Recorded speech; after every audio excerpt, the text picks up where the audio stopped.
Здравейте, аз съм Тези и много ви благодаря за тези 10 абоната. Това не си мислех, че ще стигнем. Аз вече съм от 4 дена и имам 10 абоната.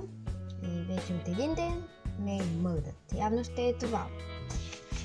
Но хубавото новина е, че когато станем 30, ще направя giveaway. Когато станем 30. Аз тук вече съм си написала нещата за giveaway, но да станем поне 300. И наистина много ви благодаря за че сте се абонирали за мен. И да, тук са правилата за giveaway. Ще направя такъв клип. И да, само че моят giveaway ще е записване. И само двама ще спечелят, само двама. И ще спечелят нещо, което съм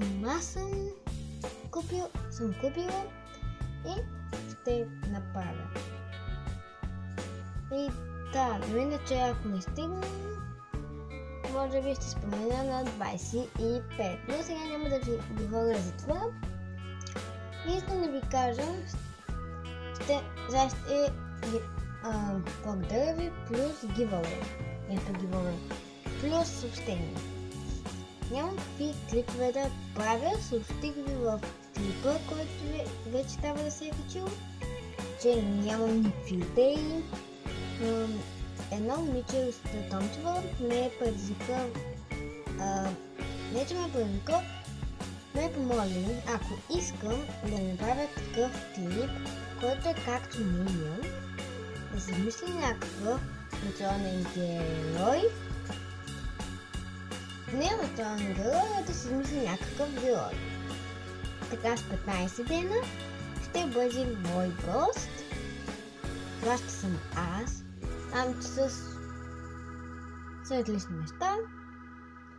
След това, когато си мине, ще минат после още 10 или по-малко дена и ще има нов национален герой. Ще измислим имена, каквито ми паднат. И ако някой се казва така, както аз съм решила да се казвам, не говоря за тях изобщо. Не си помислите това. Не говоря за вас, тези, които се казват така. Първият ми герой ще е Анна. Не искам никой да обидя, честно ви казвам. Просто избрах да е Анна и тя ще е голямата фукла, голямата отличничка. И тя ще ви учи на уроци как да се гримирате както нея, както тя го прави. И подобно. И да. И това беше от мен. Чао!